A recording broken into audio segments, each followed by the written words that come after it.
Okay,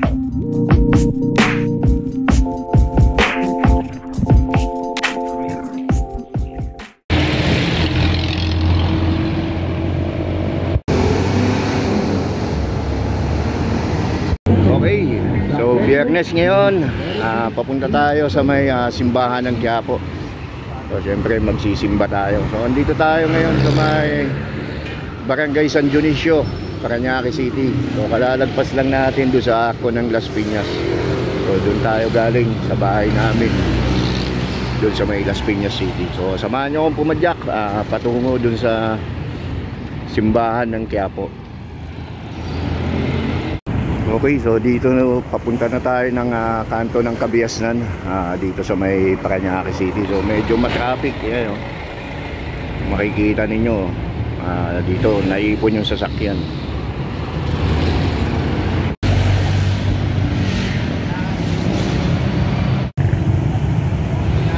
Okay, nakaliko na tayo doon sa may Kabiasnan. Dito na tayo sa may service road, sa may tabi ng Coastal Road. So sakop pa rin to ng bayan ng Parañaque City, Barangay San Dionisio, nakakasakop pa rin to.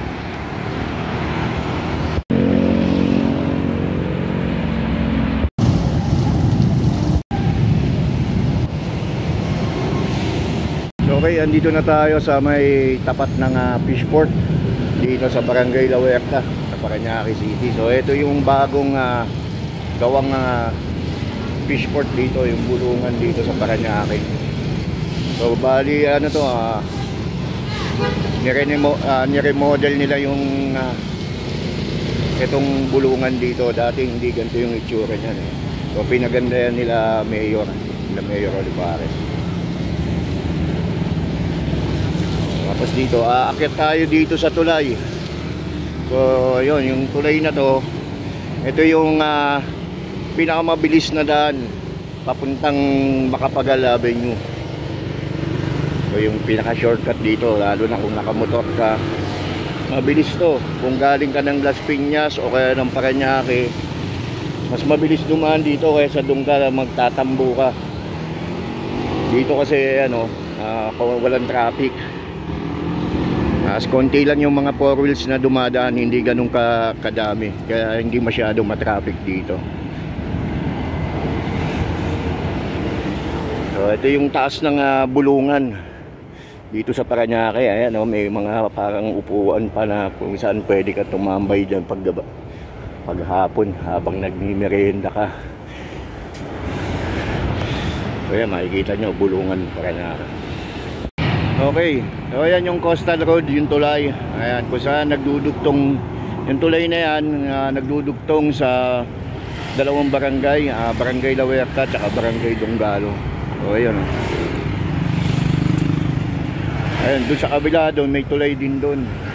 Ayun yung malapit sa may simbahan ng Parañaque, sa may St. Andrew. May tulay din doon, nagdudugtong din naman yon sa Barangay La Huerta at Barangay Donggalo. O katabi din doon yung Barangay Santo Niño.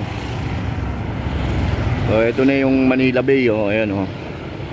Ito yung dagat dito sa may Coastal Road. So bababa tayo. Ito na yung daan na papuntang Macapagal.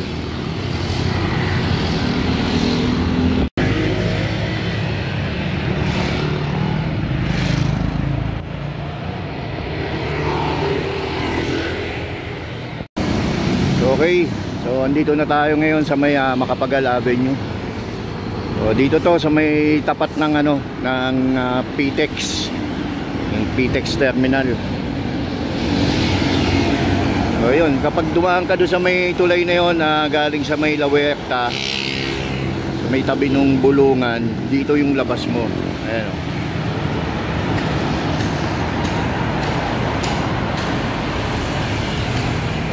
Okay, yan, sa bandang kanan, ayan yung nilabasan ng bus. So makikita nyo dyan, nandyan na yung exit ng mga sasakyan galing sa loob ng PTEX. So ayan, kita nyo lalabasan yung mga bus tsaka yung iba pang mga sasakyan. So ayun.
So okay, so andito na tayo sa may Cultural Center of the Philippines dito sa Pasay City.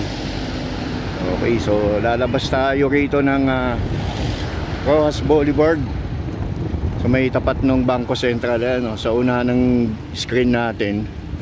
So makikita ninyo yung Bangko Sentral ng Pilipinas.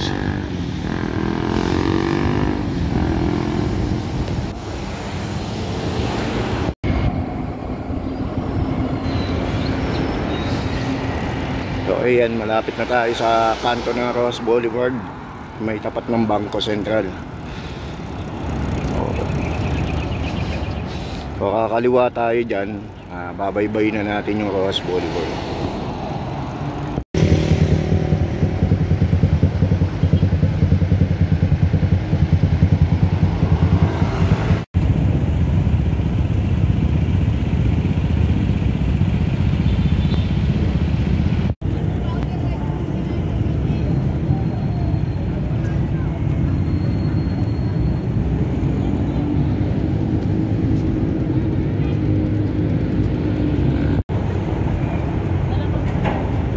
So sinulyapan na rin natin tong Rizal Park habang tayo ay papunta dun sa simbahan ng Quiapo, Manila. So daan lang tayo rito, lakad lang tayo, tapos mamaya padyak na ulit tayo.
Okay, andito na tayo sa may tapat ng National Museum.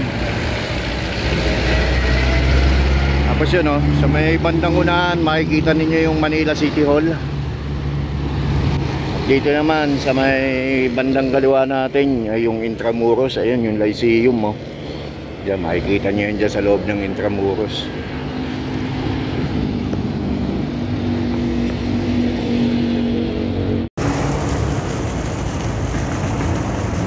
Okay, itong daan sa bandang kanan, yan yung mga sasakyan na galing dun sa Top Avenue. Dito ang labas niyan sa may tapat ng museum. Ng Manila City Hall.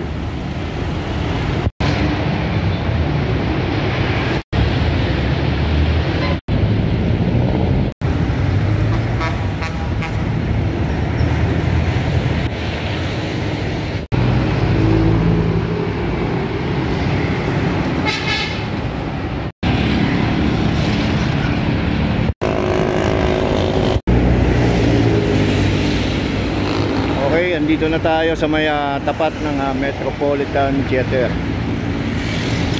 Okay, so pakit na tayo ng tulay. Tapos yan, sa baba ng tulay na yan, nandun na yung Quiapo Church.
Okay, so kapag nandito kayo sa May Quiapo, ito yung mga bilihan ng souvenir items dito. So, karamihan mga Philippine made products makikita dito. So ayan mga banig, mga walis, gano'n. Mga sungka, mga duyan. So ayan, dyan yan makikita nyo dito sa may ilalim ng tulad.